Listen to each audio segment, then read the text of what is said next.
நமஸ்தே நண்பர்களே, சேனலுக்கு மீண்டும் வருக. ஏனென்றால் நண்பர்களே, இன்று நாம் இந்த வீடியோவில் ஒரு கேள்விக்கு பதில் தெரிந்து கொள்ளப் போகிறோம். அது என்னவென்று நீங்கள் ஏற்கனவே தலைப்பை பார்த்தீர்கள் அல்லவா?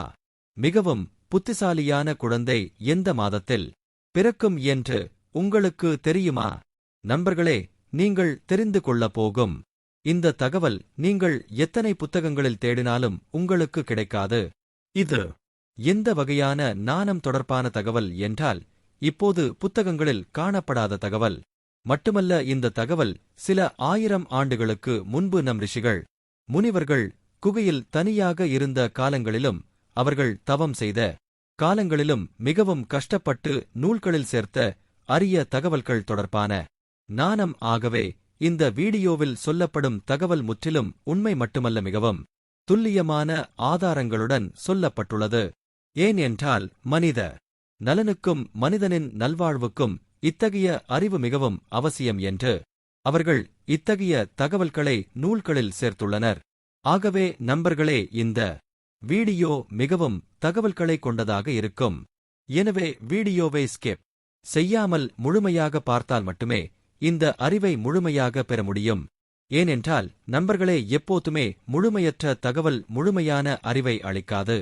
இந்த வீடியோவில் சொல்லப்படும் தகவலை நீங்கள் முழு கவனத்துடன் புரிந்து கொண்டால் உங்கள் வாழ்க்கையில் உள்ள பல பிரச்சனைகளை எளிதாக கடந்து அனைத்திலும் வெற்றி பெற முடியும். அதேபோல் உங்கள் வாழ்க்கை மகிழ்ச்சியால் நிறைந்திருக்கும்.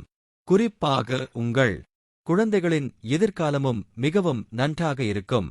அவர்களின் எதிர்காலமும் வெற்றிகரமாக அமையும். குறிப்பாக நண்பர்களே, இந்த தகவல் ஒவ்வொருவரும், அதாவது பெண்கள் மற்றும் ஆண்கள் அனைவரும் தெரிந்து கொள்ள வேண்டும். அதாவது எந்த மாதத்தில் பிறந்த குழந்தைகள் மிகவும் புத்திசாலிகள், அதேபோல் அவர்கள் தங்கள் வாழ்க்கையில் எந்த பெயரை பெறுவார்கள் என்று. உங்கள் நேரத்தை வீணாக்காமல் உண்மையான விவரங்களுக்கு செல்வோம். நண்பர்களே, இந்த வீடியோவில் சொல்லப்படும் தகவல் ஜோதிடத்தை அடிப்படையாக கொண்டு சொல்லப்படுகிறது. ஏனென்றால் இந்த தகவல் பல 1000 ஆண்டுகளுக்கு முன்பு நம் மகரிஷிகள் முனிவர்கள் மிகவும் கஷ்டப்பட்டு சம்பாதித்த அவர்களின் அறிவை விலைமதிப்பற்ற நூல்களில் சேர்த்துள்ளனர். அந்த தகவல் முற்றிலும் உண்மை மட்டுமல்ல, துல்லியமானது. ஏனென்றால் நாம் ஜோதிடத்தையே எடுத்துக்கொண்டால் ஒருவர் பிறந்த நேரத்தை பொறுத்து அவரது ஜாதகம், அவரது எதிர்காலம் பற்றி பல விஷயங்கள் சொல்லப்படுகின்றன. பிறந்த தேதி மூலம் ஜோதிடர்கள் என்ன செய்வார்கள்? அதாவது ஜாதகத்தை உருவாக்குவார்கள். அதாவது கணவர் உருவாக்குவார். ஏனென்றால் நண்பர்களே, ஜோதிட சாஸ்திரத்தில் ஒரு நபரின் ஜாதகத்தை பார்த்து அந்த நபரின் நல்லது கெட்டது, அவரது கடந்த காலம், எதிர்காலம், இன்னும் சொல்லப்போனால் அவரது மரணம் கூட வரவிருக்கும் ஆபத்துக்களையும் தெரிவிக்கும். ஆகவே ஜோதிட சாஸ்திரத்தை நாம் ஒரு ஆதாரமாக கொண்டால் எந்த மாதத்தில் பிறந்த குழந்தை மிகவும் புத்திசாலியாக இருக்கும் என்பதை ஜோதிடர்கள் சொல்ல முடியும். ஏனென்றால் நண்பர்களே, இந்த தர்மத்தின்படி, அதேபோல் கர்ம சித்தாந்தத்தின்படி ஒரு நபர் தனது வாழ்க்கையில் செய்யும் நல்ல செயல்கள் மற்றும் கெட்ட செயல்களின் விளைவாக நம் கர்மத்தின்படியே நமக்கு பலன்கள் கிடைக்கும். அதாவது ஒரு நபர் தனது வாழ்க்கையில் நல்ல செயல்களை மட்டுமே செய்தால் அவருக்கு எதிர்காலத்தில் நிச்சயமாக நல்ல பலன்கள் கிடைக்கும். அதேபோல் அவர் தனது வாழ்நாள் முழுவதும் மகிழ்ச்சியாக இருப்பார். அதேபோல் ஒரு நபர் தனது வாழ்க்கையில் பெரும்பாலும் கெட்ட செயல்களை மட்டுமே செய்தால் அவரது முடிவு நிச்சயமாக கெட்டதாகவே இருக்கும். அது மட்டுமின்றி அவர் தனது வாழ்க்கையில் நிறைய துன்பங்களை சந்திக்க நேரிடும். முக்கியமாக நண்பர்களே, நமது கடந்த கால பிறவிகளின் பாவ புண்ணியங்களால் இந்த பிறவியில் நமக்கு நல்லது கெட்டது நடக்கும். உங்கள் அனைவருக்கும் தெரிந்திருக்கும். உதாரணமாக, ஒரு குழந்தை மிகவும் பணக்கார குடும்பத்தில் பிறந்ததாக வைத்துக் கொள்வோம். அவர் பிறந்த வீட்டில் பணத்திற்கு எந்த குறையும் இருக்காது என்பதால் அந்த குழந்தையின் வாழ்க்கை பிறந்ததிலிருந்தே வசதியாக இருக்கும். அவர் தனது வாழ்க்கையில் அனைத்து இன்பங்களையும் மகிழ்ச்சியையும் பெற முடியும். அதாவது அவர் பிறந்ததிலிருந்து அனைத்து வகையான இன்பங்களையும் வசதிகளையும் பெற முடியும். இன்னும் சில குழந்தைகள் மிகவும் ஏழ்மையான குடும்பங்களில் பிறக்கிறார்கள். அப்படி பிறந்த குழந்தைகளுக்கு சரியான உணவு கூட கிடைக்காமல் போகலாம். அதாவது அவர்களுக்கு குடிக்க பால் கூட கிடைக்காத சூழ்நிலைகள் வரலாம். முக்கியமாக உடலில் அணிய நல்ல ஆடைகள் கூட இல்லாமல் போகலாம். ஆகவே அவர்கள் பிறந்ததிலிருந்தே பல கஷ்டங்களை சந்திக்க நேரிடும். அதாவது ஒரு நாளைக்கு அந்த குழந்தைக்கு ஒருவேளை உணவு கிடைத்தாலே பெரிய விஷயமாக தோன்றலாம். நண்பர்களே, நீங்கள் அனைவரும் நினைக்கலாம், ஒரு சிறிய குழந்தை ஒரு ஏழை குடும்பத்தில் பிறந்ததால் அவனது நிலை ஏன் இவ்வளவு பரிதாபமாக உள்ளது? ஒரு குழந்தை பணக்கார குடும்பத்தில் பிறந்து அனைத்து வகையான இன்பங்களையும் வசதிகளையும் பெற முடிகிறது. 5 நண்பர்கள், பாவம் புண்ணியம் தெரியாத இத்தகைய குழந்தைகளிடம் சார் ஏன் இவ்வளவு பாகுபாடு? இதைத்தானே நீங்களும் யோசிக்கிறீர்கள். ஆனால் உங்களுக்கு தெரியாத விஷயம் என்னவென்றால், இந்த குழந்தைகளின் ஜாதகம் அவர்களின் கடந்த பிறவியில் செய்த செயல்களின்படி தீர்மானிக்கப்படுகிறது என்பது உங்களுக்கு தெரியுமா? உதாரணமாக, எந்த குழந்தை பணக்கார குடும்பத்தில் பிறந்ததோ அந்த குழந்தை தனது முந்தைய பிறவிகளில் சில நல்ல காரியங்களை செய்திருப்பான்.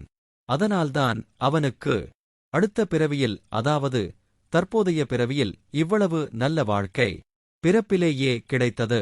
இன்னொரு குழந்தை ஏழ்மையான குடும்பத்தில் பிறந்தார். இதிலிருந்து நாம் என்ன புரிந்து கொள்ள முடியும்? அதாவது கடந்த பிறவியில் அந்த குழந்தை சில கெட்ட காரியங்களை நிச்சயமாக செய்திருக்கும். இந்த வகையில் நண்பர்களே, கடந்த பிறவிகளின் கர்மங்களின்படி ஒரு நபருக்கு ஆரோக்கியமான உடலுடன் புத்தியும் அருளப்படுகிறது. ஏனென்றால் பலர் உடல் ரீதியாக மிகவும் வலிமையாகவும் ஆரோக்கியமாகவும் இருப்பார்கள். அதாவது அவர்கள் எதை வேண்டுமானாலும் சாப்பிட்டு ஜீரணிக்க முடியும். அதாவது அத்தகைய நபர்கள் காய்ந்த ரொட்டியை சாப்பிட்டாலும் காரமான உணவை சாப்பிட்டாலும் கூட அவர்கள் தங்கள் உடலால் அதை தடுத்து மிகவும் ஆரோக்கியமாக இருப்பார்கள். அதேபோல் அவர்களின் உடல் எந்த நோய்க்கும் ஆளாகாது.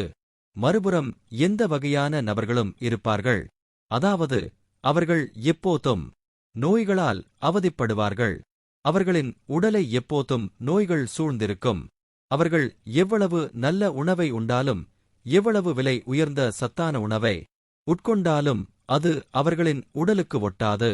அத்தகையவர்கள் எப்போதும் மருத்துவ மனைகளை சுற்றியும் மருந்துகளையே சார்ந்திருக்க வேண்டிய நிலை. இதனால் அவர்கள் இப்போதும் நோய்களுடனே வாழ்வார்கள். ஆகவே நண்பர்களே, ஒருவரின் ஆரோக்கியம் என்பது அவரது கடந்த பிறவிகளின் கர்மங்களின்படி தீர்மானிக்கப்படுகிறது என்பதை நீங்கள் புரிந்து கொண்டீர்கள் அல்லவா? அதேபோல் அவரது புத்தியும் தீர்மானிக்கப்படும். ஆகவே நண்பர்களே, முந்தைய பிறவியில் நல்ல காரியங்களைச் செய்தவர்கள் நல்ல ஆரோக்கியத்தை பெறுவார்கள். அதேபோல் அவர்கள் புத்திசாலிகளாகவும் இருப்பார்கள். மிகவும் புத்திசாலிகளாக மாறுவார்கள். அதேபோல் தங்கள் புத்திசாலித்தனத்தை பயன்படுத்தி வசதியான வாழ்க்கையையும் வாழ முடியும். அதேபோல் அவர்கள் விரும்பிய அனைத்தையும் தங்கள் வாழ்க்கையில் வெற்றிகரமாக அடைய முடியும். இனி எந்த ஒரு நபர் முந்தைய பிறவியில் கெட்ட கர்மாக்களை மட்டுமே செய்திருப்பாரோ அவர் இந்த பிறவியிலும் கெட்ட பலன்களை மட்டுமே பெறுவார். அதேபோல் அவரது புத்திசாலித்தனம் இல்லாததால் அவர் என்ன செய்தாலும் வெற்றி பெறாது. இதனால் அத்தகையவர்கள் எப்போதும் ஒவ்வொரு விஷயத்திலும் பின்தங்கியே இருப்பார்கள். ஆகவே நண்பர்களே, கர்மாவுக்கு ஏற்ப ஒரு நபர் எப்படி புத்திசாலி ஆகிறார் என்பது இப்போது உங்களுக்கு புரிந்திருக்கும். எனவே இப்போது எந்த மாதத்தில் பிறந்த குழந்தை மிகவும் புத்திசாலி என்பதை நாம் விரிவாக தெரிந்து கொள்வோம். நண்பர்களே, இந்த வீடியோ உங்களுக்கு பிடித்திருந்தால் லைக் செய்ய மறக்காதீர்கள். நண்பர்களே, முதலில் ஜனவரி மற்றும் பிப்ரவரி மாதங்களில் பிறந்த குழந்தைகள் அவர்கள் மிகவும் புத்திசாலிகள். அதாவது ஜனவரி பிப்ரவரி மாதங்களில் பிறந்த குழந்தைகள் மிகவும் புத்திசாலிகள் என்று சொல்ல வேண்டும். இவர்களுக்கு தங்கள் மீது முழு நம்பிக்கை இருக்கும். அதேபோல் அவர்களின் தன்னம்பிக்கை அளவும் மிக நன்றாக இருக்கும். இந்த நம்பிக்கையுடன் அவர்கள் அவர்களின் வாழ்க்கையில் பல விஷயங்களில் வெற்றி பெறுவார்கள். அதேபோல் சிறுவயதிலிருந்தே தங்கள் வாழ்க்கையை தங்கள் கட்டுப்பாட்டில் வைத்திருக்க தொடங்குவார்கள். ஆகவே அவர்களின் முடிவுகளுக்கு அவர்களே எஜமானர்களாக இருப்பார்கள். அதாவது ஜனவரி பிப்ரவரி மாதங்களில் பிறந்த குழந்தைகள் வாழ்க்கையில் நிச்சயமாக பெரிய சிகரங்களை எட்டுவார்கள். அத்தகைய குழந்தைகளின் பெற்றோர்களும் மிகவும் அதிர்ஷ்டசாலிகள் என்று சொல்ல வேண்டும். ஏனென்றால் இத்தகைய குழந்தைகள் எதிர்காலத்தில் தங்கள் பெற்றோர்களையும் அவர்களுக்கு கற்பித்த ஆசிரியர்களையும் பெருமைப்படுத்துவார்கள். நண்பர்களே, மார்ச் மற்றும் ஏப்ரல் மாதங்களில் பிறந்த குழந்தைகள் இயல்பாகவே மிகவும் கோபமாக இருப்பார்கள். அதாவது இந்த மாதத்தில் பிறந்த குழந்தைகள் எல்லாவற்றிற்கும் கோபப்படும் சுபாவம் கொண்டவர்கள். இப்போதும் மற்றவர்கள் முன் தங்களை சிறந்தவர்களாக காட்டிக்கொள்ள முயற்சி செய்வார்கள். இத்தகைய குழந்தைகள் தங்கள் நலனுக்காகவோ அல்லது தங்கள் இலக்கை அடையவோ மற்றவர்களை திருமணம் செய்து கொள்ளவும் தயங்க மாட்டார்கள் அல்லது மற்றவர்களுக்கு தீங்கு செய்யவும் தயங்க மாட்டார்கள். ஒருமுறை கூட யோசிக்க